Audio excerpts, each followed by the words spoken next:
안 되고 내가 부족한 게 느껴지고 그 학생들이 자꾸 떨어져 나가고 수가 줄고 이거 안 되겠다.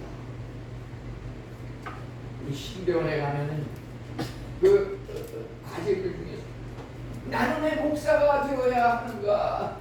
왜 신학대학에 왔는가? 그런 걸 이렇게 과제를 내. 수십 가지, 수백 가지 이유가 있어요. 그 중에 한 가지가 바로 그겁니다. 하면 할수록 자꾸 줄고 하면 할수록 내 영성이 떨어지고 실력이 떨어지니까 신학대학에 가서 좀 체계적으로 공부해서 좀 제대로 하면 좀 더 잘 되지 않을까 그런 마음에서 이렇게 또 가는데 그렇다고 해서 그게 되는 게 아니고 쉽지 않더라고요. 쉽지 않아요. 제가 거기서 입학하자마자 이게 한 800여 명 이렇게 있는데 입학을 해서 첫 이제 그 시험을 치르고 한 5등까지 성적이 있는 사람 5등까지 전액 장학금을 하는데 그 중에서 뭐 신학대학 뭐 유수한 일반대학 나와서 신대원 온 사람들이 많은데 저는 학부를 이렇게 신학을 하지는 않았지만은 하여튼 우여곡절 끝에 이제 그곳에 갔는데 2등을 해가지고서 전액 장학금을 받았어요. 첫 그 시험에서. 근데 이거 왜 말씀드리냐면 같은 동기 중에서 지금 1000명, 2000명, 5000명, 10,000명 교회를 목회하는 그런 친구들도 있다고 하는 것입니다. 이거 무슨 신학적인 학문적인 이거 아무 쓸데가 없다고 하는 것이죠.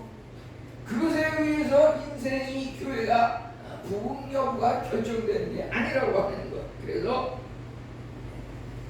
어찌됐든 간에 우리는 하나님을 체험하고 하나님이 어떤 분인가 눈으로 보고 귀로 듣고 그러한 부분에 있어서 제가 만난 하나님, 제가 들은 하나님 그분에 대해서 시간이 짧지만 그러한 것을 또 우리 성도님들에게 은혜를 나눌 것입니다. 이 시간 아멘. 우리 성도님들도 크고작은 여러 가지 경험이 있을 것입니다.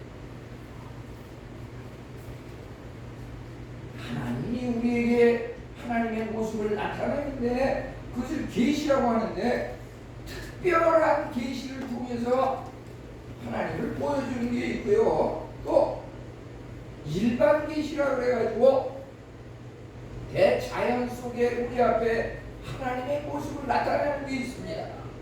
우리가 영적인 눈으로 믿음의 눈으로 보면은 그 하나님이 보이고 하나님의 음성이 들리고 하나님과 함께 내가 사는 것이라며 내 안에 그리스도께서 사시는데 내 안에 나를 주장하시고 내 삶을 사는 그 하나님을 그냥 뒤에서 졸졸 따라가는 것 뿐이에요. 내가 사는 거 아무것도 없습니다. 아멘. 그게 성도의 신앙이라고 하는 것입니다. 어떻게 그러한 삶을 살 수 있을까? 하나님께서 이제 특별 계시라고 하는 하나님의 말씀을 통해서 하나님이 어떠한 분인지 그 성품을 글로 기록하고 하나님이 어떠한 분인지 그 모양을 우리에게 보여주고 나타내셨는데 그 하나님을 못 체험해 가는 것이 오늘 우리가 읽은 이 에스겔 선지자가 눈으로 목격한 그 하나님에 대해서 지금 1장에 쭉 기록을 하고 있는데 이제 26, 27, 28 이제 1장 마지막 부분에 그 결론에 해당하기 때문에 그것을 이렇게 했는데요. 하나님을 직접 보고 만나고 체험한 그 기록을 내가 만난 하나님은 이러한 하나님이다. 내가 들은 하나님의 음성은 이러하다. 그 기록한 것은 사실은 에스겔뿐만 아니라 말이죠. 창세기 3장 8절에 보면은 에덴 동산에서 아담과 하와가 하나님을 만나서 하나님과 대화하고 하나님께서 아담과 하와에게 동산에 있는 모든 실과는 다 네 마음대로 먹고 누리되 동산 중앙에 있는 선악을 알게 하는 나무만은 먹지 말아라. 이렇게 하나님께서 아담과 하와와 만나서 대화를 하는 것을 우리는 보게 됩니다. 이제 창세기 18장 1절은 믿음의 조상 아브라함이 하나님의 음성을 듣고서 너는 본토 친척 아비 집을 떠나 내가 너에게 지시한 땅으로 가라. 아브라함이 그 하나님의 음성을 듣고 그 지시를 따라서 그것으로 갔던 것입니다. 이 출애굽기 3장 1절로 4절 모세가 십계명 돌파를 받을 때 하나님을 만나서 하나님께서 전하시는 그 율법의 음성을 듣고 직접 기록된 그 글을 하나님께 직접 만나서 받았던 것입니다. 사사기 6장 11절로 24절은 기드온이 또 하나님을 만나서 나눈 대화를 거기 기록하고 있습니다.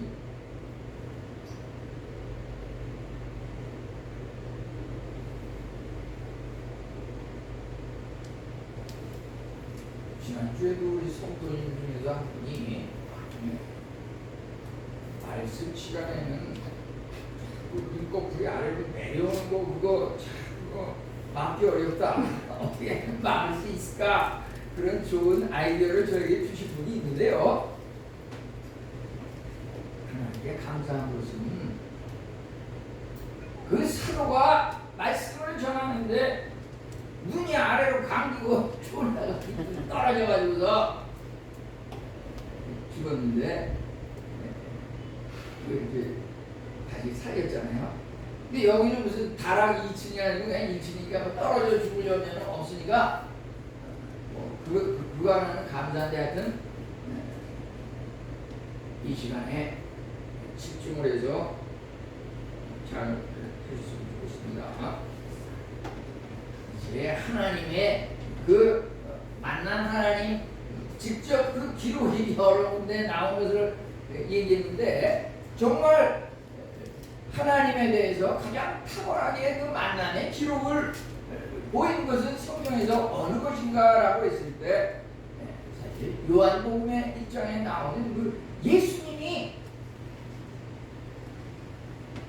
인간의 몸으로 성육신하사 인간의 몸으로 직접 오신 그 하나님을 예수님이 보여주신 그 예수님의 그 모습, 예수님의 그 말씀, 예수님이 가르치고 전하고 치료하시는 그 모든 그 일상에서의 그 일거수일투족이다 하나님의 모습이고 하나님 그 예수님을 믿고 은혜를 받는 사람마다 하나님을 믿고 보고 은혜를 받은 것입니다. 그래서 우리는 하나님의 모습이 어떠한지 그 신이고 눈에 보이지 않는데 그것을 뭘 왈가왈가 얘기할 수 있을까라고 할지 모르지만은 성경 곳곳에 하나님의 모습에 대한 것이 구체적으로 나와 있기 때문에 그것을 이성을 가지고 이렇게 잘 생각하면서 보면은 부인해야 부인할 수 없는 그것이 하나님의 모습이고 오늘 읽은 말씀 중에서는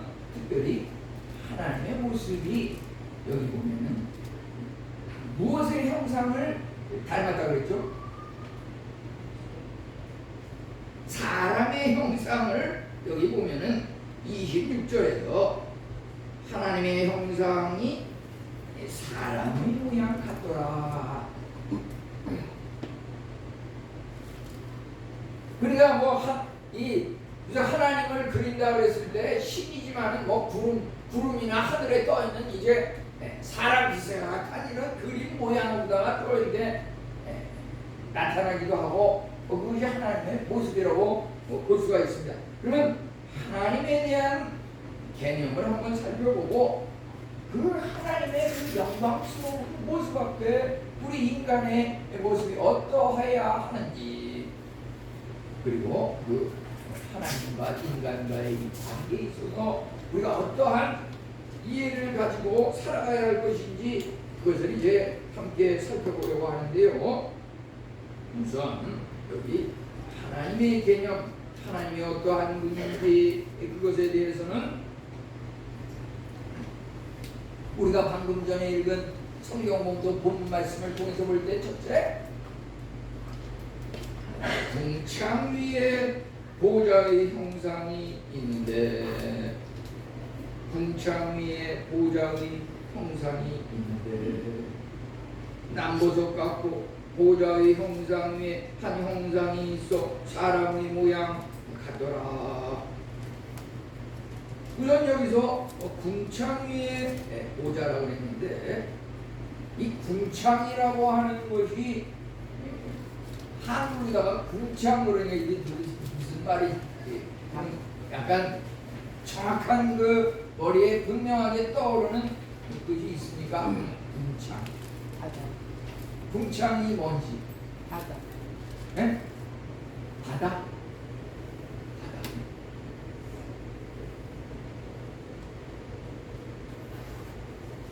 예, 우리 귀한 말씀 감사한데요. 홍 본사님 말씀하시는 것 중에서 상당히 아주 탁월한 그런 의견과 답변이 있어요. 근데 간혹 보면은 지금 같은 경우도 보면은 홍 본사님 말씀하시는 건 까꾸로 생각하면 답이다. 그런 면도 있어요. 그러니까 바다가 아니라 하늘 꼭대기 그게 문장이에요. 그래서 창세기 1장 8절에 보면 뭐라 그랬냐면 궁창을 하늘이라 하였다 이렇게 나와 있습니다. 아멘. 창세기 1장에 하나님께서 첫째 날에는 빛이 있으라 해가지고서 낮과 밤을 이렇게 구별하는데 둘째 날에는 궁창을 만드셨어요. 그래서 궁창을 하늘이라 하였다. 근데 우리가 이 궁창이라는 말이 한자 말인데 그걸 한글로 자꾸 생각을 하니까 무슨 시궁창 그런 걸 생각하다 보면 지금 권사님 말씀대로 바다 이런 걸 생각할 수도 있는데 무슨 진흙더미 뭐 더럽고 그냥 이런 오물이 담긴 그런 걸 생각할 수 있는데 그게 아니라 창세기 1장 8절에 보면 둘째 날에 그 만들었는데 그 궁창을 하늘이라 부르시니라 이렇게 나와 있습니다. 이것을 갖다가 이 공동 번역에서는 반구라고 그랬는데요. 반구 이것은 그 하늘에 설치되어 있는 넓게 펼쳐져 있는 그 판과 같은 것입니다. 넓게 펼쳐져 있는 그 금속판 같은 강활한 그 표면의 그 판. 그래서 하나님께서 또 예수님도 부활하신 후에 하늘로 승천하사 하나님 우편에 앉아 계시고 그게 전부 하늘 보좌에 이제 하나님과 예수님과 성령님이 함께 계시는 것인데 그 하늘 보좌 궁창에 계신다고 하는 것이 뭐냐? 하늘 꼭대기에서 우리 인간을 이렇게 내려다 보시면서 우리 인간은 광화성 위험으로 아무리 무슨 뭐 15만 대 최고로 과학이 발달된 그걸 봐도 그 하늘 꼭대기에 그 궁창은 안 보이죠. 그러니까 하나님의 그 불꽃 같은 눈은 우리 인간의 일거수를 일투족을 바라보시면서 생각해 놓고서 우리들의 모든 것을 다 주장하고 계신다. 아멘. 우리가 아무리 이 천정과 벽과 문과 바닥으로 아무리 둘러싸여서 이렇게 있지만 이것 역시 하나님께서 그 궁창에서 내려다보시고 한 사람 한 사람을 다 주장하신다고 하는 것입니다. 그래서 그 궁창 위의 보좌에 계시다고 하는 말은 바로 하나님께서 다스리고 계신다. 하나님께서 정말 천지를 창조하시고 우리 인간 개개인을 다 창조하시고 내가 하나님으로부터 지음을 받은 피조물이라고 했을 때 나를 만드신 하나님께서 하나님의 입장에서 볼 때 내가 만든 암흑의 권사 잘하고 있나? 내가 너를 만들 때는 이러저러한 목적과 계획을 가지고 만들었는데 네가 과연 내가 제일 처음에 만들었던 그 당시의 목적과 계획을 따라서 정말 잘 살고 있는지, 아니면 그냥 나를 만든 그 하나님 그 주인을 무시하고 인간의 뜻대로 내 마음대로. 우리 이사야서 53장에 보면 그 인간의 성품을 양과 비유해. 그 양의 성품 중에서 보면은 우리가 다 양과 같아서 그릇 행하여 각기 제 길로 왔거늘 하나님께서는 우리의 지약을 그에게 담당시키셨다, 이런 말씀이 있는데요. 양의 성품, 인간의 성품은 그냥 그 말을 도저히 듣지 않고 뿔뿔이 흩어져 제 길로 가고 싶은 대로 그냥 멋대로 가는, 그것이 우리 인간의 성품이고, 그것을 또 잘못이 붙이기 때문에 하나님께서 그것을 해결하시기 위해서 예수님의 십자가를 통해서 우리의 문제를 해결해 주신 것입니다. 이제 여기에 보면은 26절에서는 궁창의 보좌에 대해서 나오고 27절에서는 하나님의 모습에 대해서 단쇠 같아서 구속과 주의가 불같고,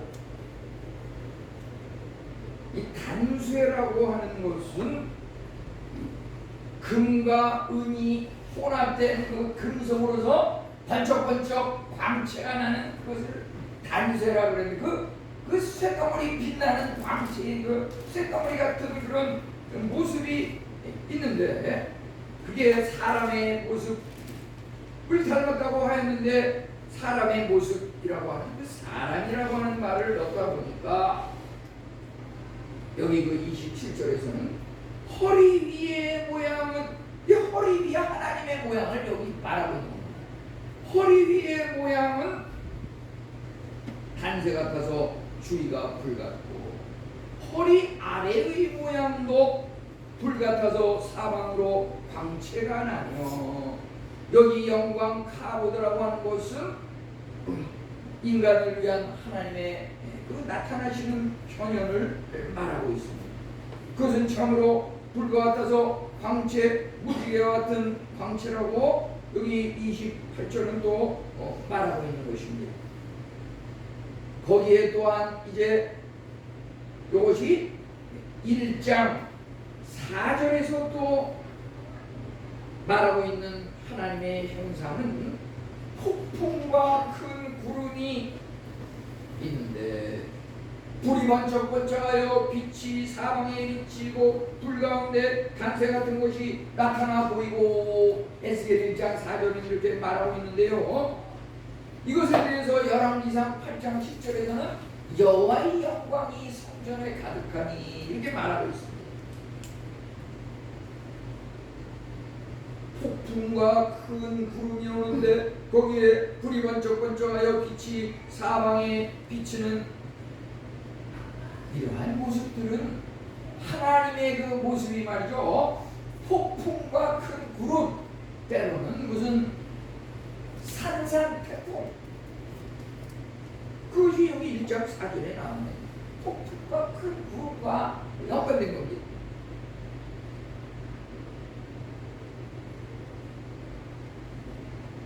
그것이 말하자면 하나님이 오시는 그 오심에 대한 하나의 그 예고편입니다. 예고편. 예를 들어서 사람이 동의보감이라는 책에 보면 사람이 첫째, 둘째 손가락이 저리기 시작하면 2, 3년 내에 이것이 몸의 전체로 퍼져가지고서 뇌에 이상이 와가지고서 뇌졸중 중풍이 온다. 이 예고편. 손가락이 저리저리. 큰 태풍과 구름이 오고 산산 태풍이 오고, 이거 하나님이 오심을 나타내는 예고편입니다. 예고편.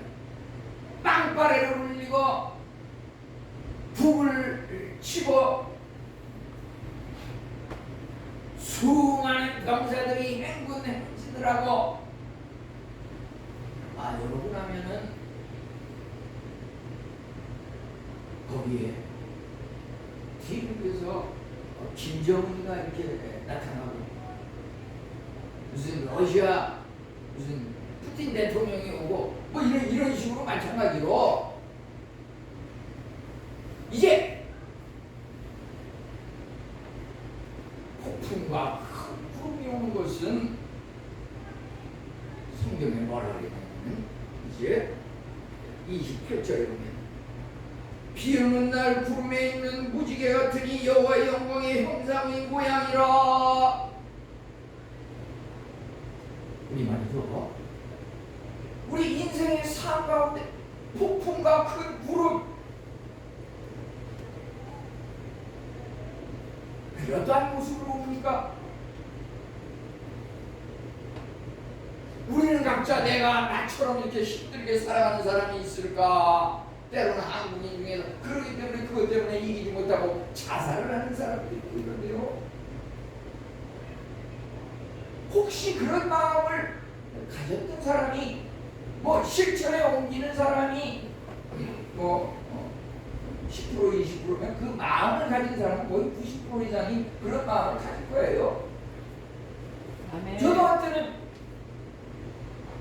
빨리 예수님이 오시든지 마라나타 찬송을 들으면서 부르면서 이렇게 힘들게 살아야 하는가. 한국인의 평균 근로시간이 8시간이라고 그러는데 요즘 같으면 예를 들어서 수요일을 예를 들면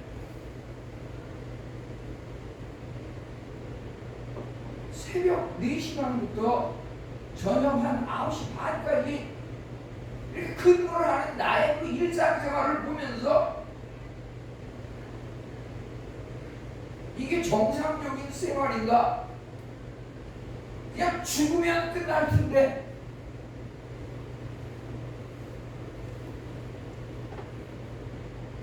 근데 이것이 말이죠. 사람이 살아간다고 하는 것이 그래도 삶의 가치와 그 존중을 깨닫기 때문에 살아가는 것이고, 죽는 사람은 아무리 삶이 힘들고 어렵다고 하면 나보다 더 힘든 사람이 있을까? 그것을 견디지 못하고 자살하는 것이라고 보거든요.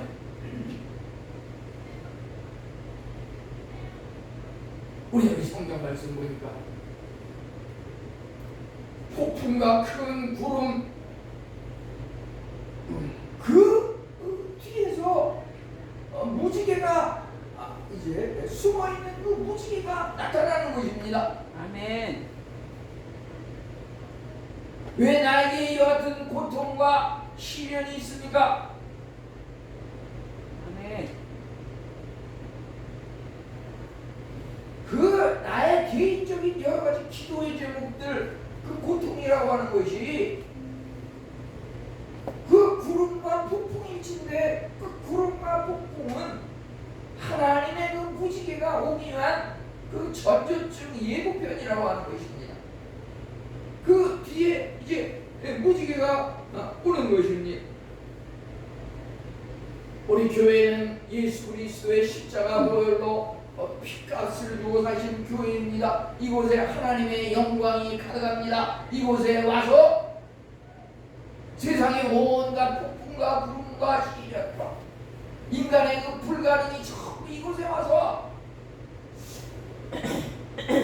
목사와 교육자와 성도 중에서 어떤 지식이라든지 신앙이 훌륭한 경건한 성령 충만한 사람에게서 변화되는 것도 있지만, 교회라고 하는 것은 이 안에 가득한 예수 그리스도의 십자가 보혈이 충만한 그것이 바로 교회라고 하는 것입니다. 이곳에 문 열고 드나들면서 우리 영적인 안목으로 보면은 이곳에 가득한 여호와의 영광을 봐야 되는 것입니다. 그것이 보이는 사람은 힘들고 어려울수록 내가 왜 새벽부터, 우리 권사님 안수 집사님도 그러지만, 내가 왜 새벽부터 여기 와서 이렇게 하나님 앞에 엎드려 무릎 꿇는가?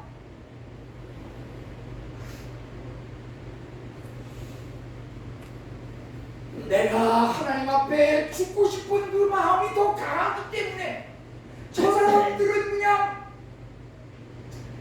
그럭저럭 살고 평안하지만 나는 도저히 오늘 하루도 하나님이 살리지 못하면 나는 죽을 수밖에 없다. 내 자신은 도저히 하나님이 붙잡아주지 않으면 오늘 하루도 숨을 쉴 수 없기 때문에 새벽부터 나가서 하나님 앞에 무릎 꿇고 부르짖는 것입니다. 하나님 살려주세요. 하나님 목소리를 들려주세요.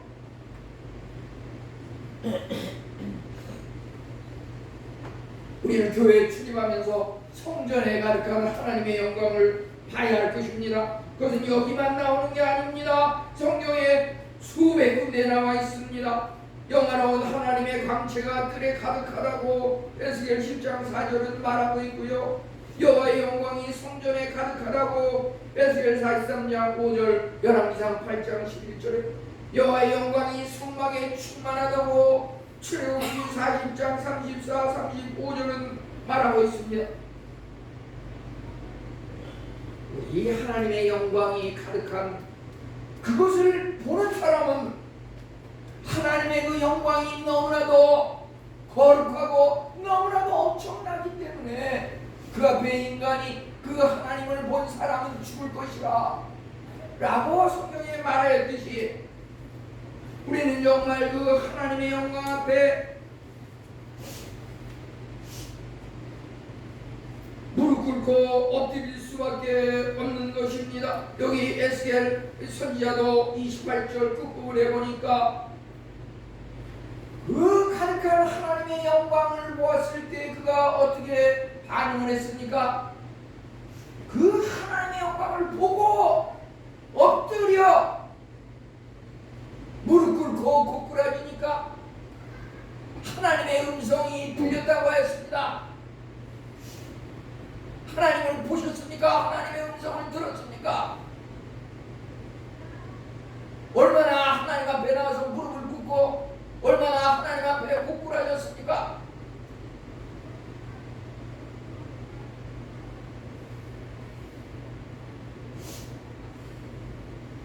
이 김유신 선수라는 그 여자 태권도 선수가 그 올림픽 하기 전에 그 태권도 그 랭킹이 뭐 세계 뭐 28이라고 그런가요? 굉장히 그 메달권과는 거리가 먼 선수인데 그 선수가 그 세계 랭킹이라는 거 숫자에 불과하다 이런 마음을 가지고서 연습을 하는데 하루에 발차기를 제일 처음에는 뭐 1만 번 발차기를 했다. 어디 기사에 보면 1만 번 내지 2만 번 했다. 근데 요즘 이렇게 보면은 하루에 발차기를 3만 번 했다. 이렇게 나오더라고요. 그러니까 육적인 훈련, 육적인 승리를 위해서도 3만 번 발차기를 하는데 이거 새벽 4시 반에 나와서 밤 9시 반까지 근무하는 이거 아무것도 아니죠. 누워서 떡 먹기죠. 그거 얘기하면. 그러다 보면 그냥 밤에 잘 때는 그냥 한 2-3시간 그냥 자는 둥 마는 둥 하고서 또 와요. 자다가도 이거 벌떡 깨가지고서 야 내일 새벽에 말씀을 전하는데 그 말씀을 어떻게 전해야 쉽게 이해를 시킬 것인가. 나도 무슨 말인지 모르는 걸 성도들 앞에 얘기했을 때 성도들이 이것을 깨달을까. 그러다 보면 막 일어나가지고 다시 또 막 성경을 찾아보면서 그냥 대조해보고 우리 하나님의 말씀을 여기 보면은 보고 엎드려 말씀하시는 이의 음성을 들으니라. 하나님의 말씀 앞에 날마다 머리 숙여 엎드려 그것을 읽으면서 그것을 보면서 그것을 묵상하면서 그것대로 살아가시기 바랍니다. 아멘. 말씀은 곧 하나님이라 요한복음 1장은 말하고 있습니다. 말씀대로 살아가는 것이 바로 하나님을 만나는 것입니다. 새벽 제단을 우리 가난한 곳 가까운 곳에서 기도하시기 바랍니다. 교회에서 계획을 세워서 여러 가지 모양으로 이렇게 진행하고 있는 성령 부흥의 집회,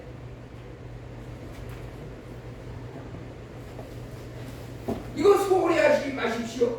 그러한 것들을 소홀히 하면서 어떻게 내가 1만 번 발차기를 해서 육체적인 태권도 시합에 승리하겠다고 그런 삶의 목표를 살아간다고 할 수 있습니다.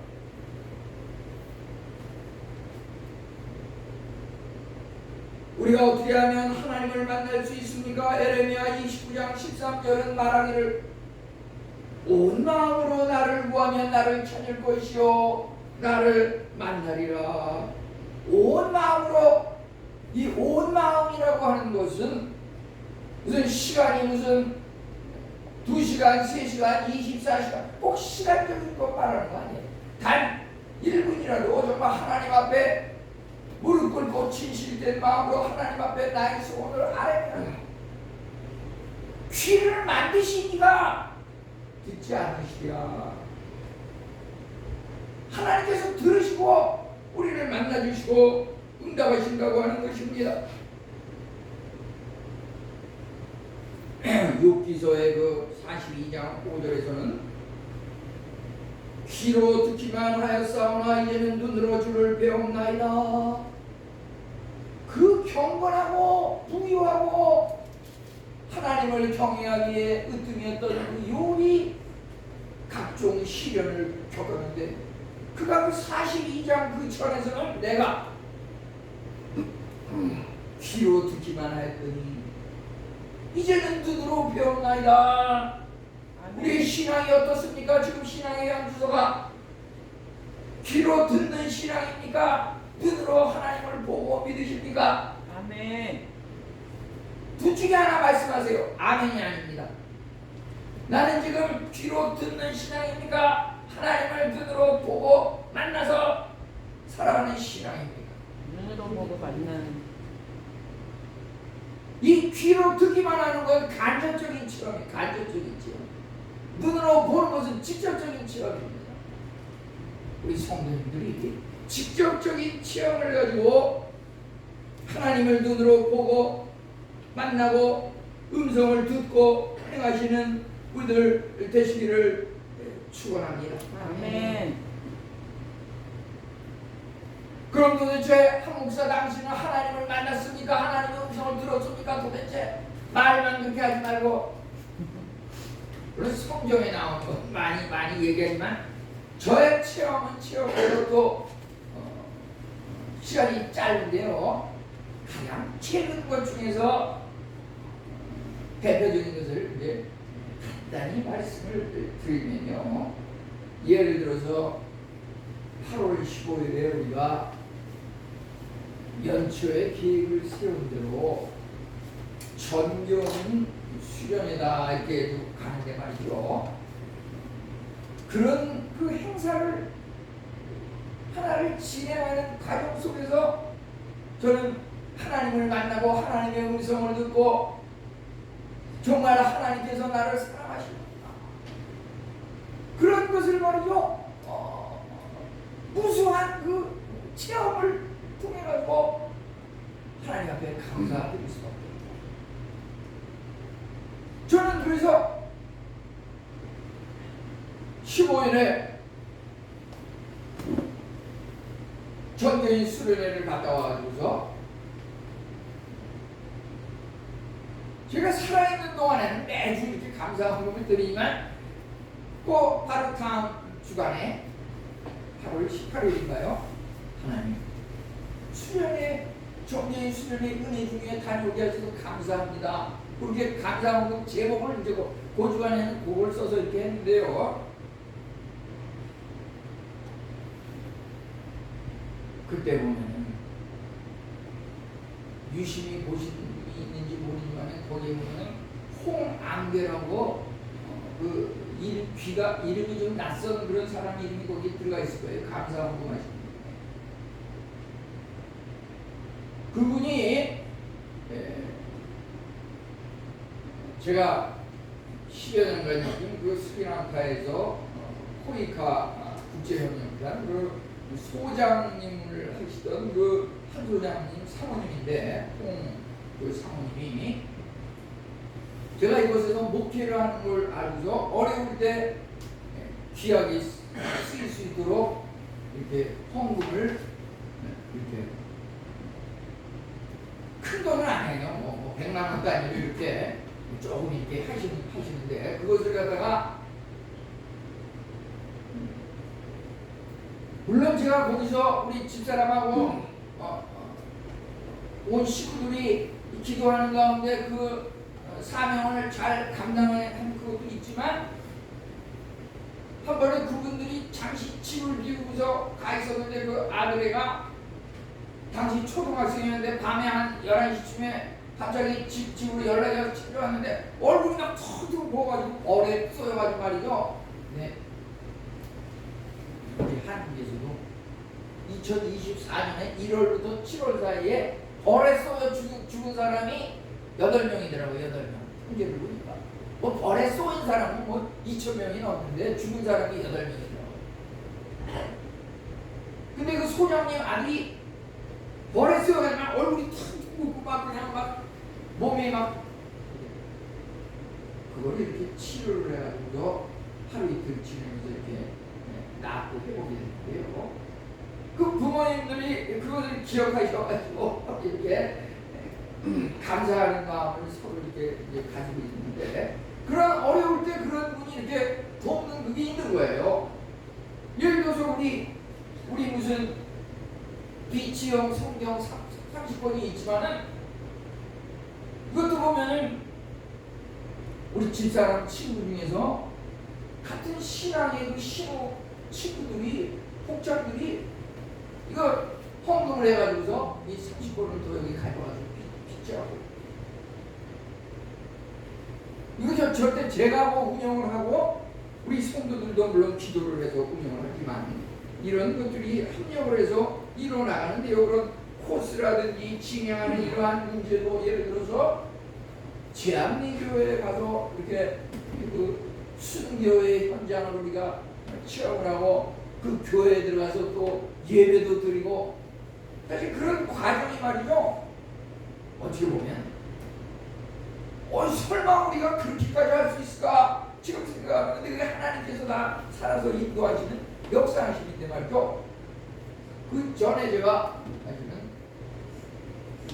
최운산 목사님이라고 신기원 교통기 중에서 부안에서 하천교회라고 하는 그 교회를 목회하는 그 목사 제가 그곳에도 이제 몇 번 가서 예배를 드리고 이렇게 했었는데 사실은 그곳에 가서 그 시골 교회에서 한번 예배를 드리고 또 바닷가에 가서 이렇게 돌았으면 좋겠다 그런 생각도 있었는데 휴일에 보면 한 3시간 정도 코스가 되다 보니까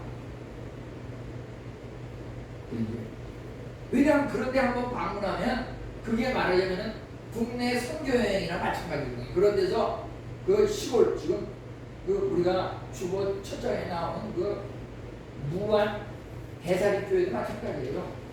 이제 시간이 되면 동조하시는 분이 있으면 저는 언제라도 같이 갈 수가 있는데요.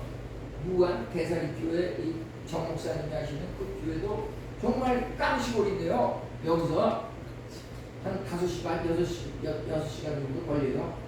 그분이 발가락이 이렇게 금이 가가지고서 무안병원에 한 2주간 입원했을 때 제가 가서 새벽 예배를 또 인도한 적이 있어요. 서울에서 그 무안까지 가가지고 새벽 예배를 인도한 적이 있어요. 근데 그 제암리 그 교회 이렇게 연락을 하고 이렇게 해봤는데 물론 인터넷으로 검색을 해가지고 그냥 가는 것만이죠. 15일에. 근데 그래도 가가지고서 뭘 어떻게 어디를 방문할 것인가라고 보면은 그 옆에 그 독립 무슨 그 기념관이 또 세워져가지고 거기는 10시부터 무슨 그 시에서 행사하는 게 있어가지고 거기에 출입하는 차를 다 막는다 그러더라고. 그래가지고서 야 이거 제암리 교회 우리가 교회에서 7시 반에 가가지고서 거기 9시 8시 반 내지 9시쯤에 가면 혹시 문을 닫아가지고 통제해서 구경도 제대로 못하고 그냥 곧장 삽격으로 가야 되잖아. 별 걱정을 많이 하고 이제 이렇게 했는데 그냥 믿음으로 갔어요. 믿음으로 가가지고서 하나님께서 뜻가운데 인도하시겠다. 이렇게 가니까 그 제한리교회는 그 순교의 그 역사가 있는 교회니까 문을 항상 열어놓더라고. 그래서 드나드는 사람이 들어가서 부담 없이 기도하고 갈 수 있도록. 그리고 그날 우리가 마침 그 안에 들어가가지고서 이게 그 바닷가에 가서 예배드리면 뭔가 산만한데 가가지고서 이런 그 성교회 순교의 그 현장 23명이 그 교회에서 문을 꽉 닫고서 청년들을 다 총알로 죽여가지고서 죽였다고 그러는데, 그래서 거기 이렇게 솟아있는 그 총알 자국이 있는데 그게 보니까 23개의 그 총알이 거기에 이렇게 기념문다가 이렇게 써있더라고. 우리가 그것을 봤을 때 뭔가 마음에 그 도전이 생기고 이런 것들이, 우리는 그런 계획을 무심코하지만은 하나님께서 가장 좋은 방향으로 이렇게 인도하신다고 하는. 이제 우리는 하나님의 그 관계에 있어서 하나님은 어떠한 분이신가, 가장 대표적인 것은 자비라고 생각합니다. 자비. 우리 앞에 참으로 인생의 1번이라고만 볼 수는 없고 한국에도 무슨 경제 지진이 있지 않았습니까? 우리 한국에도 재난이 없는 것은 아니죠. 하루아침에 갑자기 평안한 호텔에서 불이 나가지고서 뭐 7명이 죽고, 이 비, 먹구름, 홍수, 재난 이런 것들은 전부 고난과 형통과 심판의 진데, 그것이 하나님의 은혜가 오기 위한 무지개의 언약을 실천하기 위한 예고편이라고 하는 것입니다. 그래서 우리는 일이 형통하면 형통해서 감사, 일이 막히고 문제가 생기면 하나님께서 이제 큰 은혜와 자비를 가지고 이제 오시려나 보다. 기대감을 가지고 그냥 무조건이 기다린다 그래서 오는 게 아니라, 그럴 때일수록 하나님의 말씀을 묵상하고 교회에서 기도하고 찬송하고, 우리 28절 보면 구름에 있는 무지개 여호와의 영광의 형상의 모양이라. 이것이 바로 하나님께서 역사하시기 위한 그 고난의 현장이 바로 무지개가 등장하기 위한 예고편이라고 하는 것입니다. 무지개가 잠시 지금 오고 있는 빵빠레가 울리는 것이라고 하는 것입니다. 우리는 이러한 오늘 말씀을 통해서 날마다의 삶 속에서 조용한 시간, 조용한 장소, 말씀과 기도와 찬양으로 하나님 앞에 나오시기 바랍니다. 성도님 중에서도 어떤 분은 새벽 예배도 시작하자마자 이제 아예 일치와가지고도 30분 1시간 일치와가지고 4시 되기 전부터 와가지고 미리 기도하고 끝나자마자 또 가는 분이 있는 반면에, 어떤 분은 또 시작하기 직전에 와가지고서 8시 반까지 최소한 기본적으로 기도하고 계시는 분이 있는데, 그분 또 신방을 해서 만나보면은 그것도 짧대요. 며칠 안 보여서. 왜 며칠 안 보였나 보니까 그 사이에 특별 새벽 기도회를 하는 교회를 갔는데, 거길 가니까 9시까지 그냥 편안하게 기도할 수 있더라. 딴 사람 방해받지 않고. 그래가지고서 그 9시까지 편안하게 새벽부터 기도할 수 있는 그 교회에 가가지고 새벽 예배 은혜를 받고 왔다고 그러더라고요. 우리는 새벽할 때가 세상에 그 힘들고 어려운 무슨 새벽 기도. 근데 은혜 받는 사람은 그것도 그냥 식은 죽 먹기로 안에 날마다 그냥 습관적으로 더 그냥 하나님의 말씀, 사슴이 신의 뿔을 갈구하듯이 하나님의 말씀을 갈구하고 하나님의 성전을 향해서 이방 이방 신을 믿는 사람들이 그러잖아요. 그 시간만 되면 그냥 그 이슬람 교도들이 메카 그 예루살렘 성전 쪽을 향해서 전부 무릎 꿇고 기도하고 이렇게 점심시간에도 직장에서도 어디 가정에서도 그냥 메카를 향해서 무릎 꿇고 기도한다고 그러는데 우리 하나님을 믿는 성도들은 그거 못지않게 더 열심히 하나님을 믿어야 할 것입니다. 우리 하나님의 영광이 우리 성도들 모두에게 충만하시기를 축원합니다. 함께 기도하겠습니다. 하나님 감사합니다. 하나님의 영광을 보고